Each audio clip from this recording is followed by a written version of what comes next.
warahmatullahi wabarakatuh.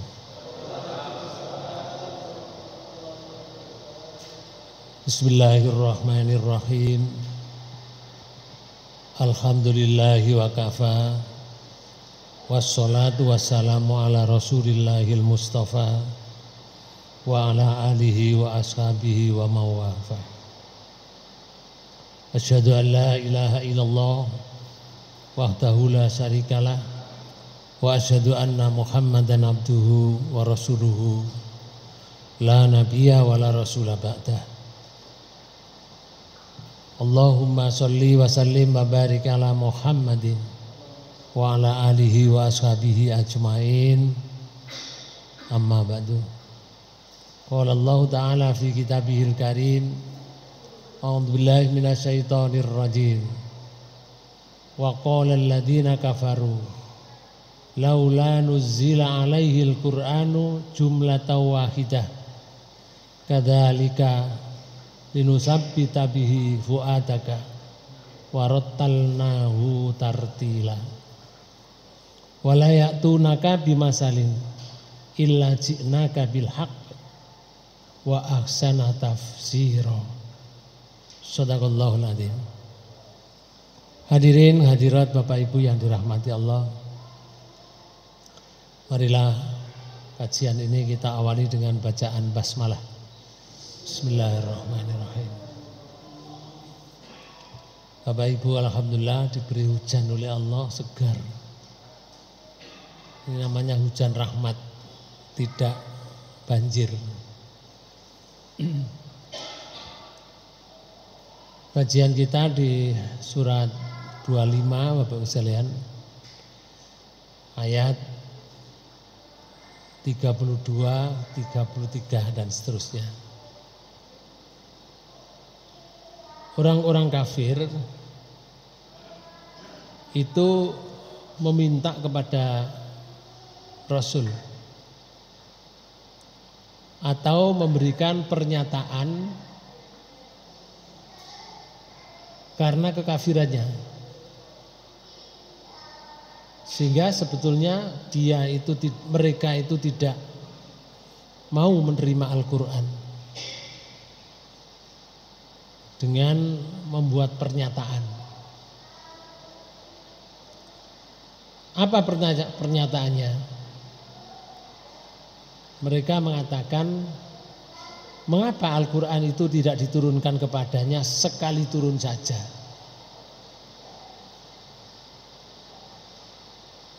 Itu pernyataan mereka.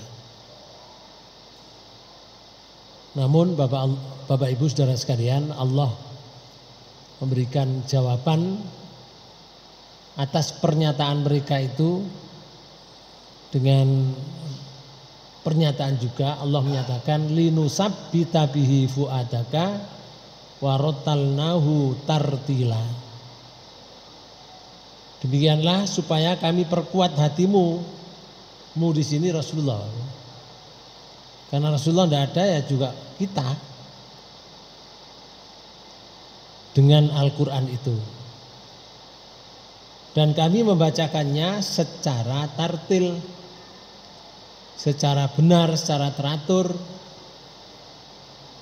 Jadi dibacakan satu persatu, tartil. Lalu di ayat 33 itu Allah menyatakan wala ya'tunaka. Tidaklah orang-orang kafir itu ya'tunaka datang kepadamu ya Rasul bimasalin, membawa suatu yang ganjil. Illa ji'naka, melainkan kami mendatangkan kepadamu wahai Rasul bil haq, suatu yang benar. Wa ahsana tafsira, dan yang paling baik penjelasannya. Ini Allah menyatakan kepada Rasulnya. Bapak Ibu saudara sekalian, di ayat ini Mengapa Allah tidak menurunkan secara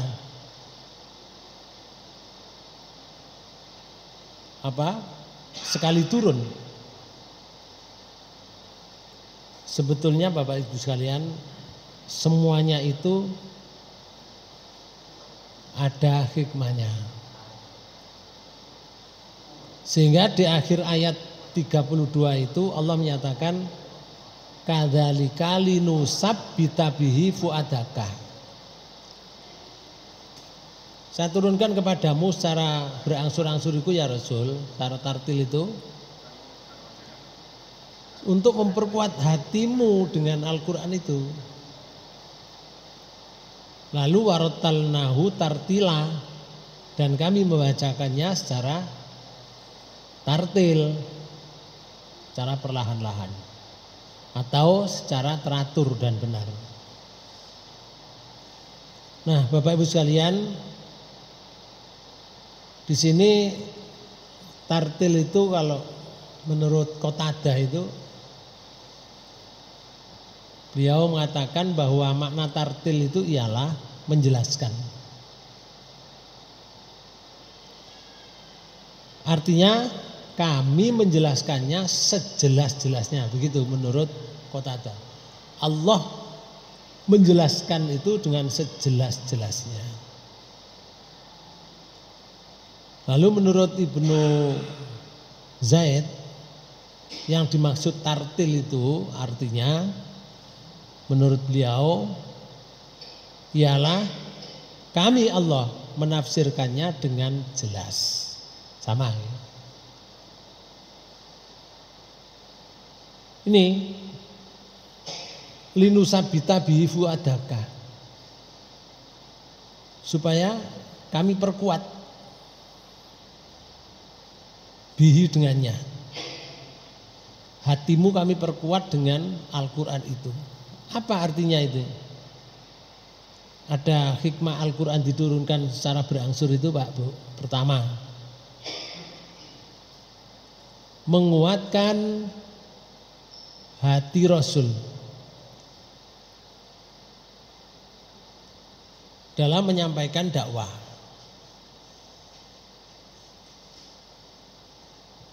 Sebagaimana di dalam Quran surat 6 ayat 34.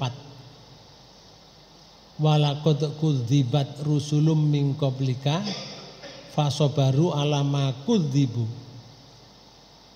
wa udhu hatta atahum nasruna wala mubaddila li kalimatillah walaqad ja'aka min nabaim mursalin. Sama terjemahkan.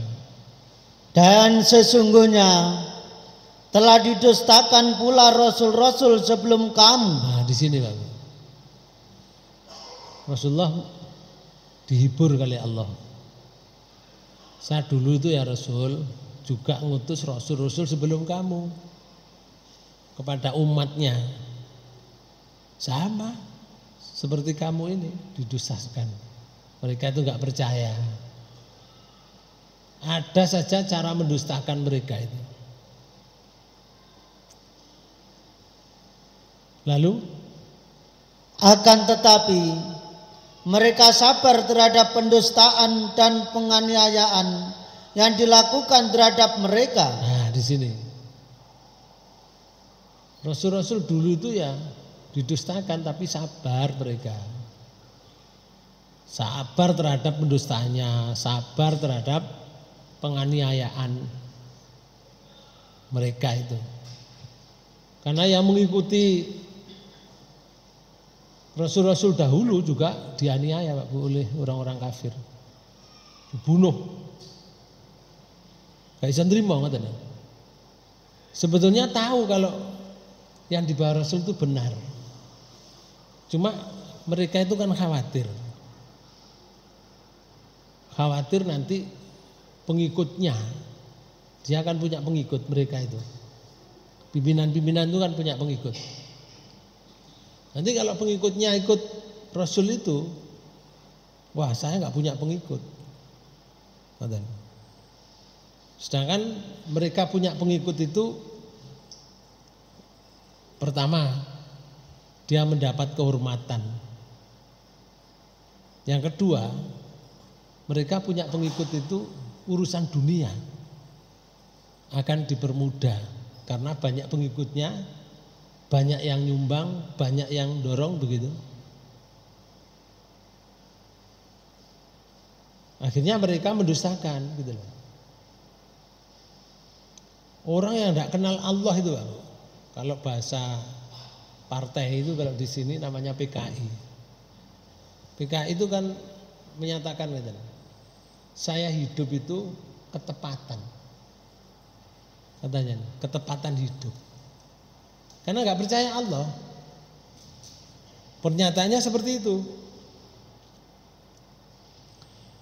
Tetapi kalau mereka itu diuji oleh Allah, di dalam hatinya yakin bahwa ada Tuhan. Kembalinya itu kalau sudah susahnya luar biasa, terucap oleh mulutnya. Kalau bahasa Jawa itu ya wis tak serano ae sing gawe urip puling ngono, Pak. Wis tak serano ae sing gawe urip. Padahal pernyataannya saya hidup itu secara kebetulan. Jadi kalau sudah mati ya sudah tidak ada urusan. Ngoten pernyataan mereka itu yang tidak mengenal Tuhan, namanya ateis. Tapi tidak bisa menghilangkan itu, karena dulu sudah pernah disumpah oleh Allah sebelum datang ke dunia. Disumpah, apakah saya ini bukan Tuhanmu? Qalu bala syahidna, iya ya Allah, saya mengakui bahwa Engkau adalah Tuhan saya. Sumpahnya itu di surat 7 panjenengan pirsan. Ayat 172.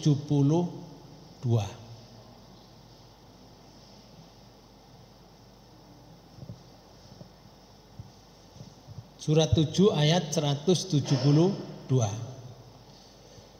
Sampun ketemu? Monggo di. Dan ingatlah, Nggih. ketika Tuhanmu mengeluarkan keturunan anak-anak Adam dari sulbi mereka. Nah, ini ketika Allah mengeluarkan anak Adam ya kita dari tulang rusuk dan tulang sulbi. Lalu Dan Allah mengambil kesaksian terhadap jiwa mereka. nah, ambil saksi. Kita disumpah dulu. Alastu birabbikum? Qalu bala syahidna. Nih. Seraya berfirman, bukankah aku ini Tuhanmu? Okay. Mereka menjawab, betul, engkau Tuhan kami. Kami jadi saksi. Nah, orang itu mengatakan, kami menjadi saksi, engkau Tuhan saya ya Allah. Awake dhewe dulu pernah seperti itu, Pak Bu. Cuma saiki gak eling. Ingat? Ndak ingat. Wong mari masih disusui ibu aja nggak ingat kok sekarang. Ya. Ingat wis mari sekolah SD, MI. Baru ada ingatan. Dulu sebelum diciptakan kita disumpah oleh Allah menurut Al-Qur'an ini. Madan. Tapi kita tidak ingat. Nah, ditunjukkan, diingatkan lewat ayat bahwa dulu kamu itu pernah disumpah oleh Allah. Berarti tidak ada orang yang lahir anaknya siapa saja, pokoknya anak cucu Adam yang tidak disumpah, tidak ada. Semuanya disumpah. Pengakuannya, qalu bala syahidna, mereka mengatakan, ya Allah, saya bersaksi bahwa Engkau adalah Tuhan saya. Madan. Akhirnya kalau sekarang ini kok mengingkari, akan tumbuh dalam hatinya. Madan. Tumbuh bahwa Allah itu ada. Walaupun mulutnya mengingkari. Ayo jajal wong sing anti Tuhan ya. Dikei loro mbek Allah. Loro nemen wis loro lah. Ya sambatnya apa kira-kira? Oh, Dia mengatakan, saya hidup ini kebetulan. Mulai dikei lorong mbak Allah. Mesti balik Pak Bu. Ayo, jaluke nang sapa ngono? Enggak mungkin pada yang lain, mesti yang disebut itu yang Maha Kuasa. Sapa yang Maha Kuasa? Kadang-kadang enggak mau menyebutnya Maha Kuasa. Sing ngecet Lombok. Sapa sing ngecet Lombok? Nah ini. Lombok asali itu dadi abang. Pelem itu dicukuk ngene, ji ijo rasanya kecut tuh. Kok didekek kira-kira 3 hari 4 hari. Kalau diiris kuning bukan hijau. Ya, rasanya legi. Siapa sing kayak gula? Wong mang kecut. Kembali mereka itu sebetulnya. Dengan itu kalau mereka mau berpikir akan kembali kepada Allah. Kenapa Allah membuat seperti itu? Antakulu yaumal kiamati inna kunna an hadza ghafilin. Kami lakukan yang demikian itu. Jadi Allah membuat seperti itu tujuannya adalah agar di hari kiamat kamu tidak mengatakan sesungguhnya kami Bani Adam adalah orang-orang yang lengah terhadap ini keesaan Tuhan. Cek gak muni ngoten ngoten. Engko dina kiamat. Ya Allah, jeneng kula niki anak Bani Adam, anak cucu Adam yang lemah. Wis ngapunten ya Allah, cek gak ngono Pak. Soalnya kata ngapunten, kata minta maaf itu tidak besok, sekarang. Besok sudah kedaluarsa. Besok itu tinggal menerima kok. Makanya wong iman ini Pak Bu ngoyo untuk berbuat baik. Saiki susah-susah lah, susah-susah untuk berbuat baik. Usume wong turu salat. Ya, usume wong senang-senang, wong iman gak tidak seperti mereka berhura-hura. Tapi kalau orang iman itu sudah meninggal atau mati, mereka istirahat. Orang yang beriman itu istirahat dari kepayahan dunia, istirahat dari fitnah dunia. Ya, istirahat dari segala-galanya yang membuat kita orang yang beriman itu susah payah. Itu istirahat. Ada hadis yang panjang itu, orang itu kalau beriman nyawanya keluar itu digawa nang langit. Royokan gowo nang langit. Gowo nang langit sak pertama itu malaikat sudah heran. Ini rohnya siapa ini kok baik sekali? Dijawab oleh malaikat yang bawa ini rohnya Fulan bin Fulan. Tolong bukakan pintu langit. Bukakan pintu langit pertama, kedua, ketiga, seterusnya Pak Bu. Setelah itu dibawa kembali lagi ke bumi. Terus ketemu malaikat, ditanya tentang Allah, ditanya tentang nabinya, ditanya tentang agamanya. Bisa menjawab dengan baik. Lalu ada seruan dari langit, hambaku benar, hambaku benar. Tulis, letakkan dia di Iliyin. Iliyin itu tempat yang tinggi Pak Bu, yang baik, yang di alam barzah. Dia dibeberno karpet dari surga Pak Bu, baunya wangi, ditemani orang yang ganteng, wangi, bergembira, amal perbuatannya. Kemudian tempatnya diluaskan sejauh mata memandang.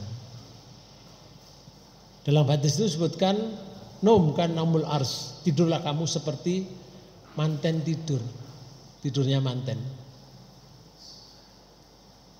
Itu orang yang beriman selalu mendapat kebaikan sampai kapan? Sampai hari kiamat. Karena itu sampai berdoa, ya Allah, cepatkanlah hari kiamat, akan segera mendapat kebaikan. Sudah. Bagaimana orang kafir kalau mati? Beda, Bu. Kalau di dunia itu mereka bersenang-senang, bebas, berbuat apa saja, bebas mau makan apa saja, bebas dia melakukan apa saja. Tapi kalau sudah mati, mereka mulai sibuk, Pak Bu, disibukkan oleh siksa, namanya siksa kubur. Dan siksa kubur itu tidak akan pernah berhenti, walaupun itu Jumat Kliwon atau Jumat manis, Jumat Legi lah manis ya. Tidak pernah berhenti, walaupun tanggal merah. Berhenti tanggal merah itu PNS, Pak. Kalau orang disiksa di kubur itu, mereka sibuk merasakan siksa itu. Lalu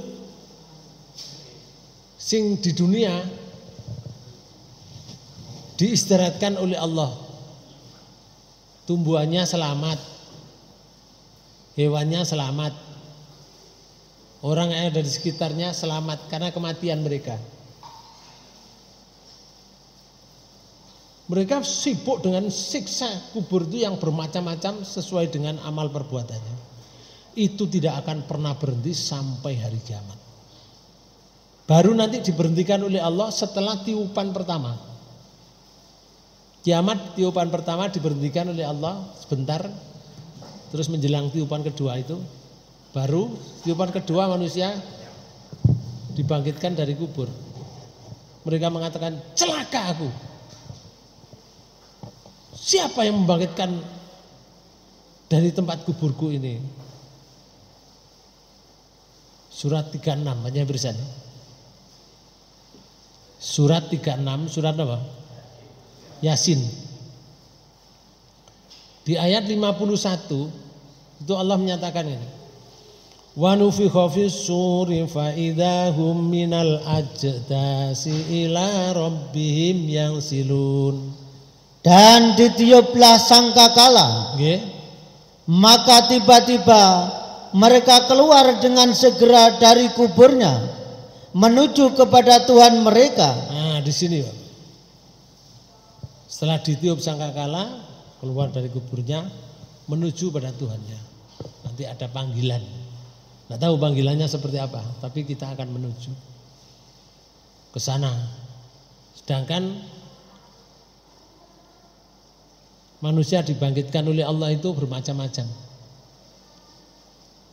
Wajahnya bermacam-macam, bentuknya juga bermacam-macam.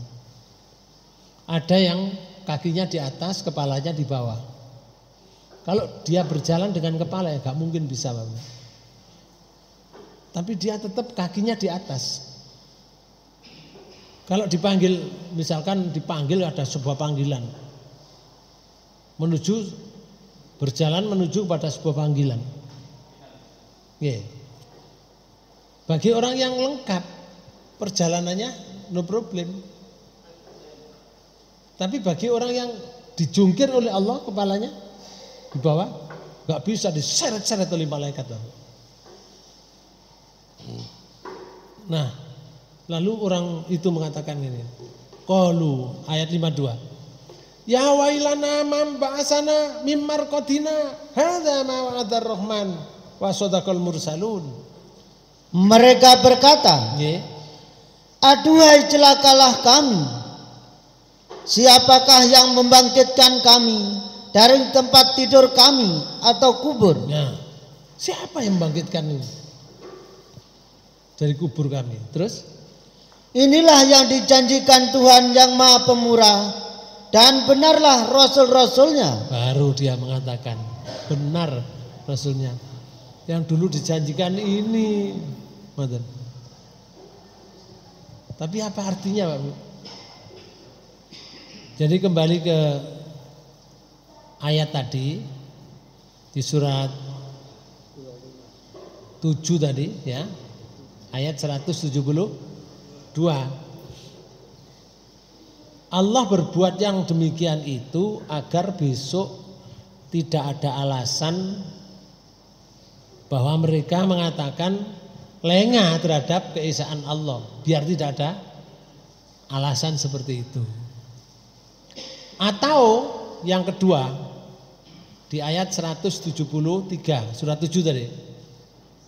Atau antakulu innama asroka abauna min qablu wa kunna dzurriyatam min ba'dihim afatuhlikuna bima fa'alal mubtilun.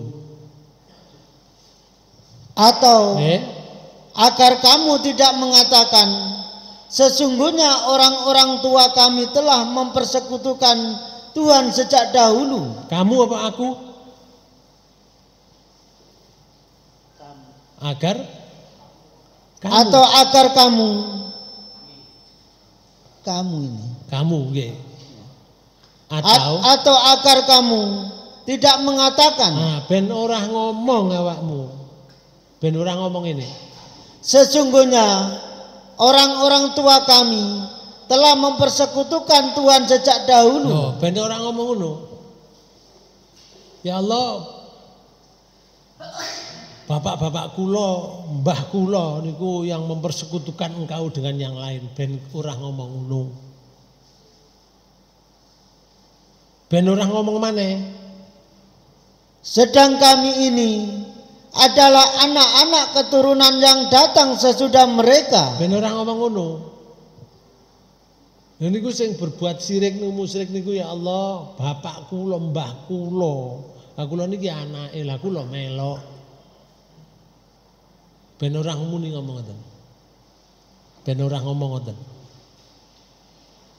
Lek saniki kula diancam ya Allah, artinya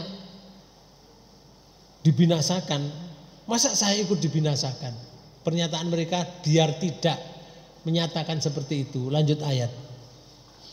Maka apakah engkau akan membinasakan kami? Karena perbuatan orang-orang yang sesat dahulu. Apa engkau akan binasakan saya juga ya Allah? Wong sing berbuat sesat niku mbah kula, bapak kula. Lah kula niki lah anake. Kula niki keturunane. Lah kula melok mbah. Kula melok bapak-bapak kula, mosok kula dibinasakan pisan ya Allah. Wong kula niku melok tok, ben ora ngomong ngoten. Tapi ternyata Pak Bu, dalam proses hidup pernyataan mereka lain kalau diajak untuk berbuat baik. Mesti menolak ya, mendustakan. Seperti Allah menyatakan di surat 5, surat Al-Maidah. Itu ada kalimatnya dan di ayat 104. Wa idza qila lahum ta'alau ila ma anzalallah wa ila rasuli. Qalu hasbuna ma wajadna alaihi aba'ana awalau kana aba'uhum la ya'lamuna syai'aw wa la yahtadun. Apabila dikatakan kepada mereka, dikatakan ngene, lek ngejak mereka itu diajak. Ajakane ngene. Marilah mengikuti apa yang diturunkan Allah. Napa niku? Al-Qur'an. Al-Qur'an. Terus dan mengikuti Rasul. Napa niku? Sunnah, hadis. Sunnah, hadis. Wong urip di waktu urip ngene iki. Golek dijak ngaji Quran. Diluruskan perbuatannya itu supaya seluruh hadis yang dilakukan Rasul. Hadis niku kan kabar baru ya, yang dilakukan Rasul. Itu sunnah namanya, as-sunnah. Apa saja yang dilakukan Rasul, apa saja yang diucapkan Rasul dan apa saja yang disandarkan kepada sahabat oleh Rasul, itu hadis namanya. Kalau diajak kepada peraturan hadis, diajak pada peraturan Al-Quran dalam hidup ini, Mereka mengatakan itu. Mereka menjawab, Nggih. Cukuplah untuk kami apa yang kami dapati bapak-bapak kami mengerjakannya. Nah, di sini pengakuan mereka. Nek dijak ke Quran, dijak ke hadis, dijak nglakoni urip sing kaya apa yang disampaikan oleh Allah lewat Al-Qur'an, dijak nglakoni urip sing seperti dilakukan Rasulullah. Mereka jawab, cukup. Saya tidak mengikuti itu. Tapi aku mengikuti apa yang ada di bapak-bapak saya, mbah-mbah saya. Padahal ayat ini mau supaya kamu tidak mengatakan saya ini kan anak mbah, anaknya bapak mbah-mbah itu yang salah kan mereka ya Allah. Lah kula mek ngikuti tok. Masa saya akan dibinasakan tadi. Tapi ternyata ketika hidup dijak kepada jalan yang benar, kenapa? Menolak. Saya mengikuti nenek saya, mbah saya, bapak saya, ibu saya, ngoten. Sehingga Allah memberikan statement untuk pelajaran kita, Pak. Apa statementnya? Dan apakah mereka akan mengikuti juga nenek moyang mereka walaupun nenek moyang mereka itu tidak mengetahui apa-apa? Oh, nenek moyangnya lo gak ngerti apa-apa. Masa sik diikuti ae, ngoten. Dan tidak pula mendapat petunjuk. Nenek lho, mbah-mbah iku lho, gak oleh petunjuk, sik diikuti ya. Nah ini namanya ujian. Maka Al-Quran dibacakan kepada Rasul secara berlahan-lahan itu. Kalau kita kembali ke surat 6 tadi ayat 34. Sungguh telah didustakan pula para Rasul sebelum kamu ya Rasul. Akan tetapi mereka sabar terhadap pendustaan dan penganiayaan yang dilakukan terhadap mereka. Sampai kapan itu? Lanjutnya ayat. Sampai datang pertolongan kami kepada mereka. Sampai Allah menolong. Betul. Nabi Nuh umurnya 950 tahun, berdakwah pagi siang sore malam. Pernyataan di Qur'annya tuh, saya mengajak mereka siang malam. Berarti gak tahu leren loh. 950 tahun didustakan oleh mereka. Nabi Nuh sabar atas pendustaan. Orang yang ikuti Nabi Nuh dibunuh, dianiaya, sabar, tetap mengajak mereka ke jalan yang benar. Nah, Bapak Ibu sekalian, apa yang terjadi? Nuh sabar. Sampai kapan? Sampai kedatangan pertolongan Allah. Sehingga pungkasnya Nabi Nuh berdoa kepada Allah. Berdoa. Sehingga doa Nabi Nuh itu diperhatikan oleh Allah. Kalau doanya diperhatikan, kira-kira apa yang diminta oleh Nabi Nuh? Bapak-Ibu sekalian, yang diminta Nabi Nuh, hancurkan aja semua ya Allah. Bukan berarti Nabi Nuh tidak sabar. Itu kesabaran mereka. Sampai pertolongan Allah datang. Itu dikisahkan di surat Nuh, surat 71. Ya. Di ayat 26 dan ayat 27.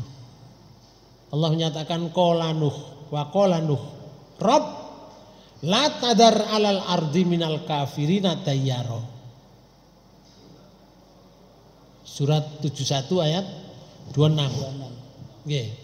Nuh berkata, "Ya Tuhanku, janganlah Engkau biarkan seorang pun di antara orang-orang kafir itu tinggal di atas bumi." Ya, janganlah Engkau biarkan seorang pun di antara mereka. Janganlah engkau biarkan seorang pun di antara mereka. Napa niku? Dihancurkan. Napa? Wis dintekno mawon ya Allah, pun enten setunggal sing urip, pun enten. Wis gak ate urip blas pun. Wong kafir niku. Lek bahasa mriki sikat mawon sedaya ya Allah. Dihabisi mawon. Pun enten sing tinggal sitok mawon di atas bumi, jangan. Ya Allah, kula nuwun dhateng panjenengan. Napa sebabnya alasannya? Innaka intadarhum yudillu ibadaka wala yalidu illa fajirong kafaro. Sesungguhnya jika engkau biarkan mereka tinggal, niscaya mereka akan menyesatkan hamba-hambamu. Ini loh ya Allah, kalau mereka tetap tinggal, mereka akan berusaha menyesatkan hamba-hambamu yang beriman. Sesatkan. Tidak cukup itu, mereka kan punya anak bina, anak beranak. Nabi Nuh mengatakan gitu. Dan mereka tidak akan melahirkan selain anak yang berbuat maksiat, lagi sangat kafir. Kalau mereka itu punya anak lagi ya Allah, anak ingin melok bapake, melok mbahe, melok ibuke. Mereka juga kafir, berbuat maksiat. Sangat kafir. Pun habisaken mawon ya Allah. Diterima kali Allah. Diterima. Akhirnya Nabi Nuh dituntun kali Allah untuk membuat apa? Kapal. Bahtera. Dituntun. Kayune ketokno sakmene. Dekeken pikir kene, dituntun kali wahyu. Enggak, jadi gawe kapal itu dituntun kali wahyu. Karena Nabi Nuh kan enggak tahu gawe kapal, wong hidupnya tidak di lautan dan belum ada orang buat kapal waktu itu. Belum ada. Dituntun kali Allah satu persatu sampai jadi. Setelah jadi perintah lagi suruh ngumpulkan binatang-binatang yang tidak betah hidup di air, suruh ambil sepasang. Ya termasuk macan, termasuk ulo.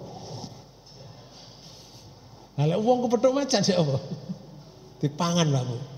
Ya sing ngumpulno Allah liwat malaikatnya. Jadi digiring. Nah, sing bahaya itu ya digiring. Ada petugasnya bang.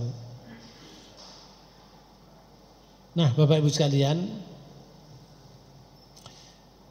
Maka di ayat tadi, di surat 6 ayat 34, Allah menyatakan mereka sabar itu sampai ditolong Allah seperti itu. Kemudian lanjutnya ayat, tak ada seorang pun yang dapat merubah kalimat-kalimat janji-janji Allah. Nggak ada yang bisa merubah. Kalau Allah itu berjanji siapa yang berbuat baik akan mendapatkan nikmat, mendapatkan kebaikan nanti setelah mati, dan siapa yang berbuat durhaka akan mendapat balasan dengan kedurhakaannya itu. Itu janji Allah. Gak ono sing ngrubah, gak iso merubah. Itu sudah janji yang ditetapkan oleh Allah. Nah, lalu Allah menyatakan walaqad ja'aka min naba'il mursalin. Dan sesungguhnya telah datang kepadamu sebagian dari berita rasul-rasul itu. Rasulullah tidak tahu. Dulu-dulu itu tidak tahu. Lahirnya Rasulullah paling belakang. Tapi akhirnya tahu, bisa menceritakan. Karena Allah membacakan secara tartil. Dijelaskan secara tartil. Jadi hikmahnya satu, menguatkan hati Nabi Muhammad. Nomor dua, hikmahnya Quran diturunkan secara tartil, cara berangsur-angsur, menantang orang-orang kafir yang mendustakan Al-Quran. Pada dasarnya tujuan kaum musyrik itu ingin melemahkan Nabi Muhammad SAW. dorongan berdakwah. Kepingin dilemahkan Rasulullah. Sehingga berbagai cara akan dilakukan oleh mereka, seperti memberikan pertanyaan sulit yang tidak masuk akal, seperti hari kiamat yang dilontarkan orang-orang musyrik dengan tujuan melemahkan dakwah Nabi Muhammad. Nabi Muhammad kok gak iso jawab, kan jatuh di hadapan masyarakat. Nah, akhirnya pengikut mereka bangga, wow ternyata Muhammad bukan Nabi, kayak ngono, maunya menjatuhkan, tapi tidak bisa. Kenapa? Karena Allah selalu memberikan jawaban.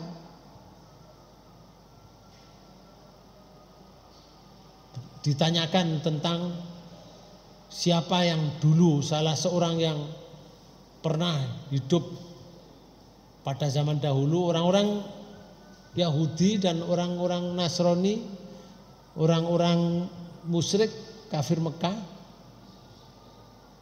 itu kepingin ngetes Rasul Muhammad, bener Muhammad, soalnya ini kitabnya ada, kitab Taurat, tapi Injil itu dibicarakan. Si saiki lek manceni nabi seorang Rasul, tanyakan ini, tanyakan Bang. Siji yang ditanyakan adalah orang yang menguasai alam, menguasai dunia ini, bumi. Itu yang ditanyakan. Nah, Bapak Ibu sekalian, Rasulullah juga memberikan jawaban. Cuma jawabannya Rasulullah ngeten. Ya wis enten ana mending. Tak jawab. Lah gurung roh ya Rasulullah.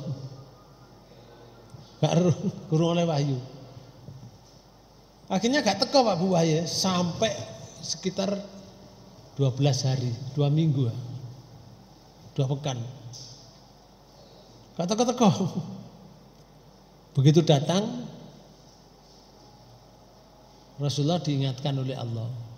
Salah satu diantaranya, kalau kamu janji, ojo muni meneh, tapi ucapkan apa? Insya Allah.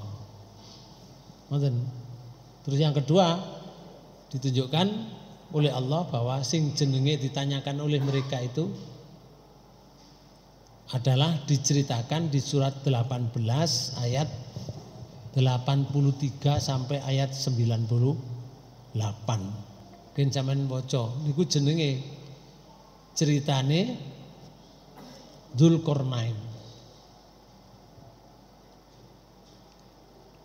Ceritanya Dzulqarnain. Rasulullah nggak tahu asalnya. Nah, ada peristiwa seperti itu, turun, dibacakan secara tartil. Nonton. Sampai terkenal bahwa sekarang ini ada tembok yang dibangun oleh Dzulqarnain dulu. Ya'juj Ma'juj di sebelah sana. Beranak pinak yang tidak akan bisa ngelubangi. Kalau dilubangi, kalau sudah sore hari kan, sore wis payah mereka Bu, istirahat. Besok aja dilakukan dilanjutkan.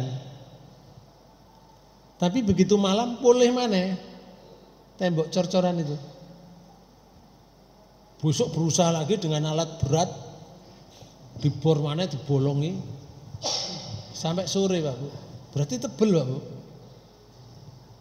Mereka itu juga canggih. Tebel, bolongi, karek didik sore, istirahat yang besok. Besok dilanjutkan. Besok boleh mana? Sampai di situ disebutkan oleh Rasulullah, maka nanti pada zamannya ada seorang pemimpin dari mereka mengatakan, kita kerja, kita lubangi. Nanti kalau kita lubangi, insya Allah kita akan bisa menembus ke sana. Lah pemimpinnya muni insya Allah itu tembus akhirnya. tapi terus kiamat. Mendekati kiamat. Ya'juj Ma'juj itu datang. Dan setelah itu berhadapan dengan Nabi Musa dan Imam Al-Mahdi. Itu Bapak Ibu sekalian, ceritanya panjang. Bapak Ibu sekalian, itu sing nomor loro. Sing nomor telu apa? Hikmah Quran diturunkan. Menyesuaikan dengan peristiwa-peristiwa dan penetapan hukum. Nomor 3. Menyesuaikan dengan peristiwa dalam penetapan hukum. Contoh ya, ketika orang itu sholat dulu pada waktu Islam, mereka baru masuk Islam. Lah pekerjaan itu kan nggak tahu leren, si jenenge elek itu. Tapi wongnya sholat tapi telah berbuat buruk. Dikisahkan dalam Quran surat 2 ayat 219. Yas'alunaka anil khamri wal maisir. Kul fihi ma ismun kabir wa manafi'u lin-nasi wa ismuhuma akbaru min naf'ihima. Wa yas'alunaka madza yunfikun qulil afwa kadzalika yubayyinullahu lakumul ayati la'allakum tatafakkarun. Surat 2 ayat 219. Mereka bertanya kepadamu tentang khamr dan judi. Ya Rasul, ana wong takon. Nah awakmu sing ditakon kok perkara khamr, perkara judi. Ngoten lho. Terus katakanlah, nggih, jawaban ya Rasul. Jawabane ngene. Pada keduanya itu terdapat dosa besar dan beberapa manfaat bagi manusia. Oh, jawabannya Rasul. Jadi jawabannya dari Allah, Pak Bu. Itu penetapan hukum. Jawabannya Rasul, gini loh. Itu ono dosa besar, tapi ono manfaate yohan. Lalu dibandingkan tetapi dosa keduanya lebih besar dari manfaatnya. Manfaatnya dengan dosanya enggak nyocok. Manfaatnya itu kecil, dosanya yang besar. Kandhane ngono. Terus wonge ya takon ngeten. Dan mereka bertanya kepadamu, apa yang mereka nafkahkan? Minta. Lah sekarang apa ya? Kalau saya punya apa-apa terus saya mau menafkahkan itu bagaimana caranya? Jawabannya Rasul. Katakanlah. Ya, jawaban. Ya apa? Yang lebih dari keperluan. Itu yang diberikan. Lebih dari keperluan. Dia sangat perlu betul. Lalu? Demikianlah Allah menerangkan ayat-ayatnya kepadamu supaya kamu berpikir. Nah di sini ada kalimat lebih dari keperluan tuh di ayat lain tuh dijelaskan. Sopo ae sing jangi dikai infak itu sing lebih dari keperluan itu. Ada urutannya. Kalau di surat 2 ayat 117 itu ada urutannya. Surat 2 ayat 215. Di situ surat 2 ayat 177. Itu ada urutannya, Bapak. Siapa saja. Nah, ini hukum. Lalu orang-orang di sana waktu itu Pak Bu masih lemah imannya, ya. Masih lemah imannya. Mereka itu masih berbuat minuman keras, masih ngoten. Jadi lek mari minuman keras ngoten nggih. Lakukan sholat, yo mabuk, deloyor ngoten Pak. Mau jeneng mari minum. Maka Allah memberikan pelajaran lewat ayat disampaikan oleh Rasul. Di surat 4 ayat 43. Ya ayyuhalladzina amanu la taqrabus sholata wa antum sukara hatta ta'lamu ma taquluna wala junuban illa abiri sabili hatta taghtasilu wa in kuntum mardo aw ala safarin aw jaa ahadum minkum minal ghaiti aw lamastumun nisaa falam tajidu ma'an fatayammamu sa'idan thayyiba famsahu biwujuhikum wa aydikum innallaha kana ghafuran afuwan ghafura. Surat 4 ayat 43. Hai orang-orang yang beriman, janganlah kamu sholat sedang kamu dalam keadaan mabuk. Oh, ini lho Bapak. Kamu kalau sholat jangan mabuk. Wes turun ayat iki. Kamu kalau sholat jangan mabuk. Jadi waktu nek sholat mboten minum. Mboten minum sehingga sholatnya enggak mabuk. Metu teko sholat minum mabuk mana mabuk? Oke. Mereka masih mengenal kamu jangan mabuk di waktu sholat. Berarti di luar sholat koyok boleh mabuk, ngoten lho. Ini karena apa? Imannya orang itu masih belum naik, masih baru masuk Islam. Allah memberikan hukum itu bertahap, ngeten Pak, mboten jeliang langsung ke atas, mboten. Bertahap. Makanya ono jenenge ayat yang ada di mansuh itu ada. Dinasah. Ayatnya dibusek, bukan berarti Qur'annya enggak diwaca. Ayatnya tetap ono. Tapi ada peningkatan keimanan, akhirnya ayat itu dimansuh dengan ayat yang lain. Jadi hukumnya beralih kepada ayat yang lain. Ngoten. Hukuman zina itu Pak Bu. Biar niku lek Islamnya itu masih orangnya masih lemah imannya. Siapa yang berzina lanang atau wedok iku dikurung nang jero omah. Nggih, dikurung nang jero omah, dikunci, engko wae mangan dikeki. Nggih, wayahe dia keluar buang air kecil, air besar ya di tempat di situ. Wis nang jero omah ngono Pak Bu, gak oleh metu, nyapu-nyapu ya gak oleh, pokoke nang njaba gak oleh. Sampai kapan? Sampai mati. Hukumannya ngoten. Jadi kayak ono penjara. Tapi setelah kuat imannya beda lagi. Allah menasah ayat ini. Kemudian dinasah atau dimansuh oleh Quran. Lha iku mang Quran surat 4 ayat 15 dan 16. Kemudian dimansuh setelah imannya kuat, dimansuh menjadi di Quran surat 24 ayat 2, ayat 3 itu hukum yang diberikan oleh Allah Subhanahu wa taala. Jadi bertahap itu. Ki yang ngono.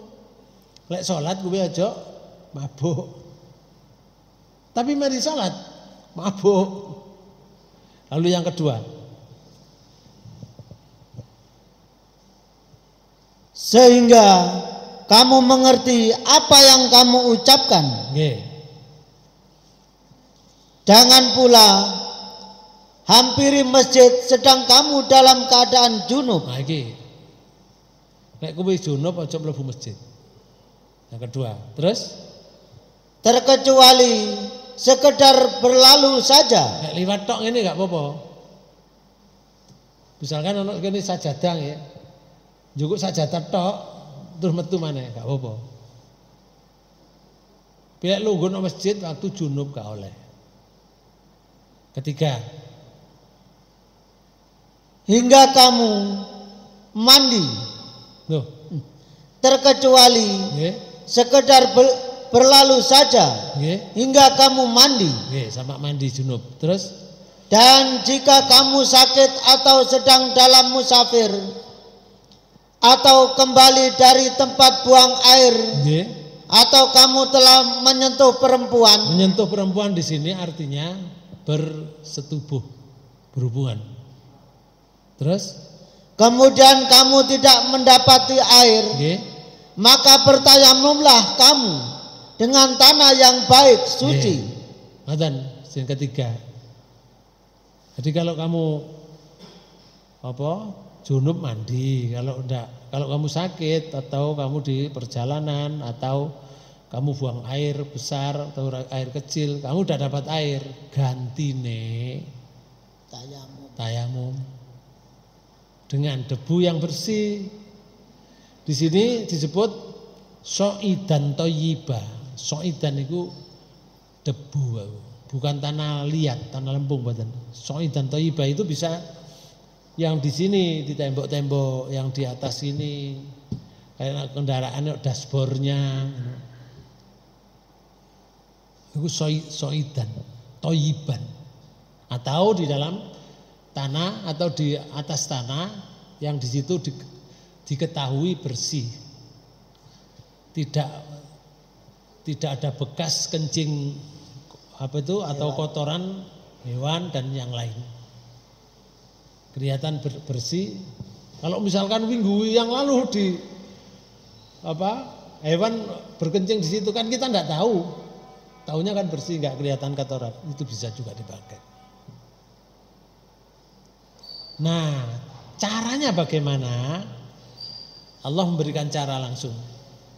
Tayamum itu caranya bagaimana? Terus Allah ngeten. Sapulah mukamu. Siji, disapu mukai. Dan tanganmu. Tanganmu ini. Ini tanah. Dengan tanah. Jadi ambil ngeten, plek, disapu mukanya. Oke. Setelah itu disapu tangan. Tangan ini sampai niki, Pak. Niki tangan. Jadi hukum potong tangan dipotong niki. Boten mriki, kalau mriki kakean. Niki lengen nih. Ngoten. Jadi hukum potong tangan ya sini. Bukan sak mene, sak lengene berarti. Dadi saiki lek ana wong tayamum. Ana wong tayamum sing ngruki tayamum enggak ngerti ayatnya. Diuruki tayamum diusap bener nggih. Dadak nomor loro diusap sampai siku-siku. Salah Pak Bu. Karena Qur'annya tidak mengatakan siku yang diusap sampai siku itu menggunakan air, bukan menggunakan tanah. Kalau tanah sampai yadun niki. Tangan. Ngoten. Wa aidikum dengan tanganmu ini. Jadi kene mbek kene wis suci wisan. Begitu itu Bapak sekalian dinyatakan oleh Allah bahwa Allah itu adalah kana afuwan ghafura. Sesungguhnya Allah Maha Pemaaf lagi Maha Pengampun. Dimaafkan oleh Allah, diampuni oleh Allah. Ini hukum yang pertama. Lalu setelah kuat imannya muncul turun lagi secara tartil diberikan kepada Rasulullah. Surat 5 ayat 90 sampai ayat 91. Ya ayyuhalladzina amanu innamal khamru wal maisiru wal ansabu wal azlamu rijsum min amali syaitan. Fajtanibuhu la'allakum tuflihun. Enggak. Hai orang-orang yang beriman, sesungguhnya meminum khamr, berjudi, berkorban untuk berhala, mengundi nasib dengan panah adalah perbuatan keji, termasuk perbuatan setan. Nah, muncak ini sudah muncak. Lek mangoleh, janganlah kamu sholat kamu sedang mabuk. Marine sholat, mabuk waktu sholat, gak mabuk. Sekarang dinaikkan hukumnya. semuanya, khomer, judi, sehingga dia mabuk khomer, judi, mengundi nasib dengan anak panah, itu semuanya adalah perbuatan keji dan itu adalah perbuatan setan. Karena itu terus ya Allah, maka jauhilah perbuatan-perbuatan itu. Nah, jauhi itu, semua jauhi. Tujuannya apa? Agar kamu mendapat keberuntungan. Di situ Pak Bu, namanya pelajaran. Itulah salah satu diantaranya Quran itu diturunkan oleh Allah secara tartil, cara sesuai dengan apa? Keadaan. Bapak Ibu saudara sekalian, begitu caranya Allah menurunkan. Kenapa orang kafir mengatakan, kenapa Al-Quran tidak diturunkan sekali Gus, jumlatan wahidah? Ini jawabannya Allah. Yang nomor 4, memperkuat bukti dan keyakinan bahwa Al-Quran adalah benar-benar dari Allah Subhanahu wa ta'ala. Ini memperkuat. Walaupun Al-Quran diturunkan selama 23 tahun lebih kurang, ada yang mengatakan 22 tahun, 2 bulan, 22 hari. Dan dengan banyak sekali perselisihan serta ujian dari kaum kafir dan musyrik, akan tetapi secara keseluruhan Bapak Ibu sekalian terdapat keserasian di antara yang satu Al-Quran dengan yang lainnya. Hal itu tentunya hanya dapat dilakukan oleh Allah yang maha kuasa, yang maha bijaksana. Terus hikmahnya apa lagi? Quran diturunkan secara tartil, secara berangsur-angsur. Bapak Ibu sekalian, nomor 5 itu mempermudah menghafal serta memahami Al-Quran. Dengan Al-Quran diturunkan secara bertahap itu menjadi mempermudah memahami, mempermudah menghafal. Tentu hal ini akan memudahkan umat Islam dalam membaca serta menghafalkan tulisan.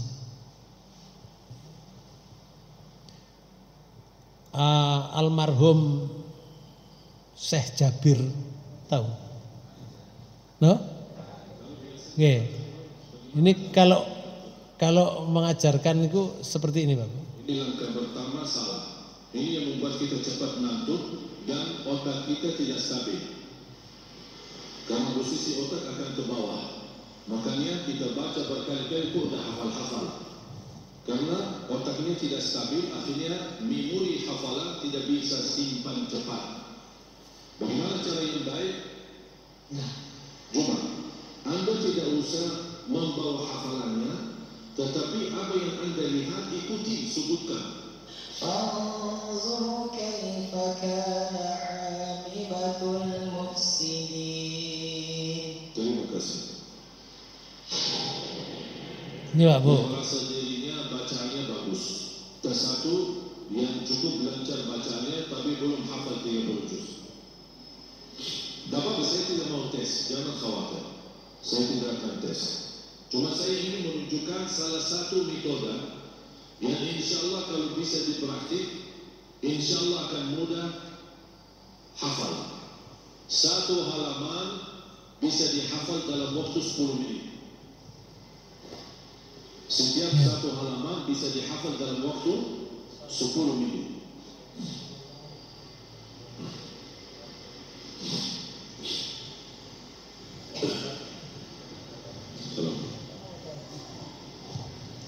Bisa dengan ini, nama, tak ada suara belum? Nah ini Pak Bu. Dan kakek saya sasa mau bersih asal kalau di Indonesia ada jaminan syafaat. Mau. Ini Ini dipilihkan. yang paling atas. Pun.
Ini cara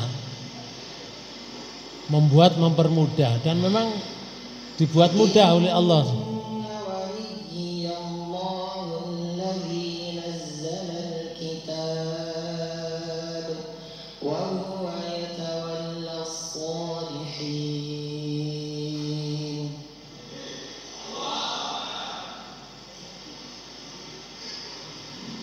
Nah, ini dipilihkan lagi.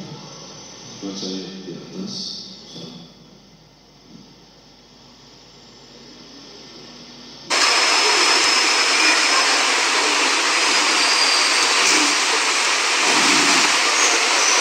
Baca ayat di atas. Salam.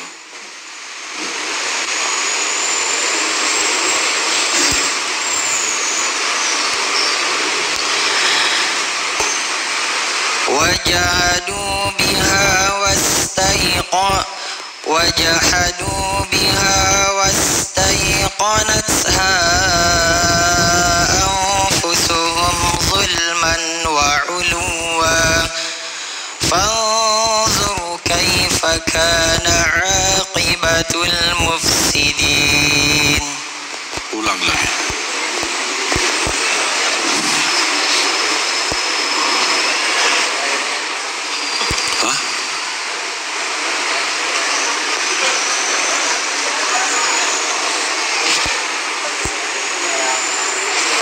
Sesuai kemampuan, apa yang antum mampu bacakan.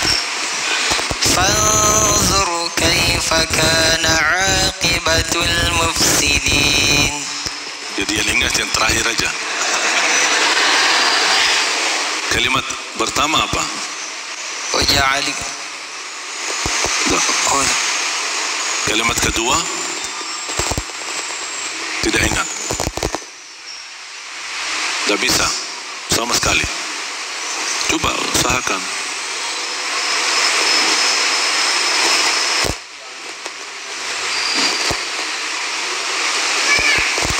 Sudah jelas tidak bisa? Sudah lihat belum? Beliau bisa tidak? Belum kan? Ya. Sekarang saya kasih cara. Insya Allah dia cepat bisa.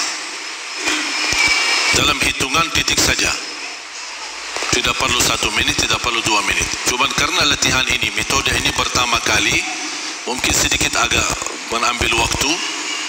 Tetapi kalau sudah terbiasa, itu hitungannya tidak sampai 30 titik, bisa direkam halaman pertama atau garis pertama. Dalam waktu 30 titik saja. Sekarang saya minta Anda berdiri.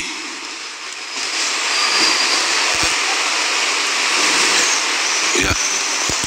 Kalau biasanya baca Quran, bagaimana cara kamu megang Quran? Ya, ini langkah pertama salah. Kalau seperti ini, pasti sering terjadi tunduk. Betul? Ini yang membuat kita cepat ngantuk dan otak kita tidak stabil. Karena posisi otak akan ke bawah. Makanya kita baca berkali-kali kok udah hafal-hafal. Karena otak ini tidak stabil, akhirnya memori hafalan tidak bisa simpan cepat. Bagaimana cara yang baik? Al-Quran dihadapkan kepada wajah dan sedikit digeser ke kiri, tapi kepalanya tetap lurus. Hanya matanya yang ikut, mata yang digerakkan, bukan kepala, mata yang digerakkan. Yang sekarang saya minta sama anda, tidak perlu baca, tidak perlu dihafal, tidak perlu dibaca dalam hati. Ya, ingat pesan saya. Jangan baca di hati, jangan baca di fikiran, jangan dihafal. Saya hanya minta anda fotokopi. Bagaimana fotokopi? Matamu lihat ayatnya. Anda scan. Kalau alas scan kita masukin kertas, keluar lagi, kira-kira hasilannya sama enggak? Itu alas scan begitu hebat. Mata kita 70.000 kali lipat lebih hebat daripada alas scan. Sekali lihat bisa terekam. Cuman karena belum terbiasa, sayang sekali tidak dimanfaatkan nikmat mata yang diberikan oleh Allah SWT. Sekarang saya bisa buktikan, bisa lihat dengan cepat, hafal. Sekarang saya minta anda tidak usah baca, hanya biar mata yang fotokopi ayat yang di atas. Lihat kalimat demi kalimat, baris demi baris, hurufnya, fathah, dhammahnya, kasrahnya, semua di-scan, dilukiskan, kemudian difotokopi. Bagaimana anda bisa melihat dirinya sudah berhasil atau tidak? Tutup mata. Tutup mata. Ada gambaran tidak? Atau masih samar? Masih samar. Masih samaran? Ya? Belum nikah kan? Belum. Soalnya kalau nikah pasti samarannya banyak. Jadi saya minta anda tidak perlu fikir yang lain. Ya, harus relax, tarik nafas. Buat apa tarik nafas? Dan ketika buang nafas, buang pelan-pelan, jangan buang cepat. Semakin buang nafas, lemaskan badannya, lemaskan fikirannya untuk diferiskan otak. Hubungan tarik nafas untuk memferiskan otak. Semakin fresh, semakin segar, semakin cepat bisa nangkap apa yang dia lihat. Buka mata sekarang, lihat lagi. Jangan kerugi ya, santai-santai aja. Relax, ambil nafas. Ketika buat nafas, lemaskan badannya, lemaskan fikirannya. Jangan fikir yang lain. Jangan fikir yang lain. Kalau ada calonnya, jangan difikirin. Abaikan aja, lupa segala urusan. Fokus cuma saat ayat itu.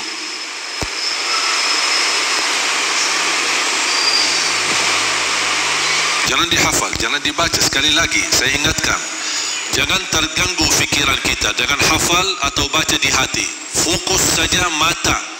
Mata yang menjalani tugas, bukan otak, bukan hati. Mata yang menjalani tugas mempandangi ayat dengan sempurna. Lihat aja ayatnya. Sudah mulai jelas?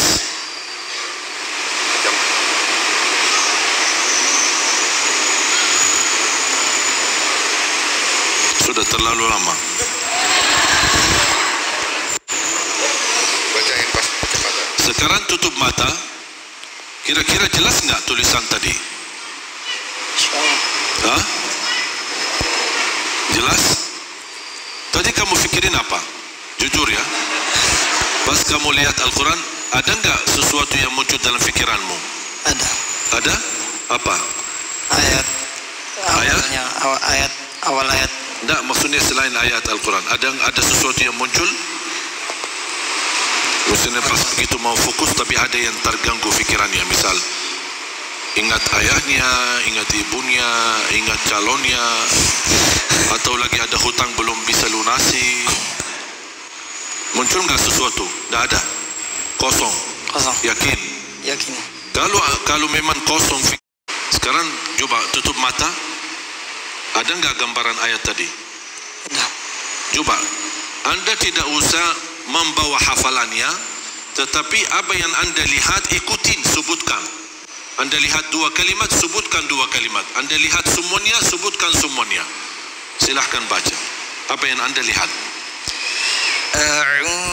Tidak ada a'udzubillah minasyaitonir rajim. Ada lihat tadi a'udzubillah? Makanya ini masalah kita tidak konsentrasi. Ya, jadi fikiran kita, Bapak Ibu, Otak kita wallahi dahsyat. Otak kita ini wallahi dahsyat, sangat luar biasa. Hanya dengan sekali lihat bisa hafal sebenarnya, bisa sudah tersimpan, bukan hafal, sudah tersimpan. Tugas kita apa?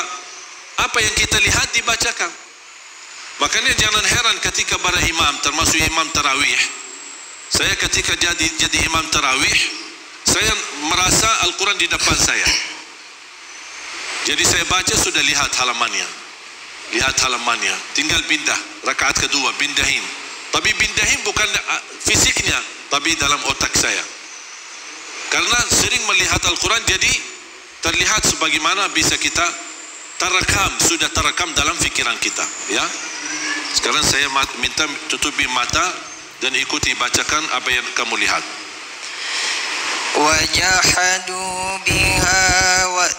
وجحدوا بها واستيقنتها أنفسهم ظلما وعليا فانظر كيف كان عاقبة المفسدين. Terima kasih. Sudah selesai. Sudah selesai.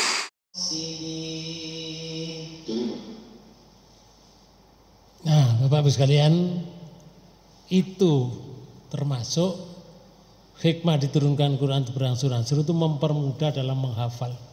Selama orang itu punya atau diberi metode yang baik. Dan orang menghafal selain Al-Quran sulit, tapi Quran coba berapa tuh? 30 detik, berarti setengah menit ya, satu ayat selesai. Bisa terjadi kalau yang sudah sangat terbiasa Pak Bu, itu satu lembar tadi seperti Syekh Jabir, itu bisa menghafal. Nah sekarang kita tinggal praktek, waktunya ada, tinggal kita. Iku kok ono coro, nek maca gale dulu, ini. Coba nanti dipraktekkan, mari ngaji nih, ya, dipraktekkan masing-masing. Ya, demikian Bapak Ibu sekalian, mudah-mudahan apa yang saya sampaikan ini ada pelajaran untuk kita sehingga lebih meningkat keimanan kita dan lebih meningkat ibadah kita kepada Allah Subhanahu Wa Taala. Demikian, mari kita tutup pertemuan ini dengan bacaan hamdalah. Alhamdulillahirabbil alamin. Subhanakallahumma wa bihamdika asyhadu an la ilaha illa anta astaghfiruka wa atubu ilaik. Kurang lebihnya mohon maaf. Wassalamualaikum warahmatullahi wabarakatuh.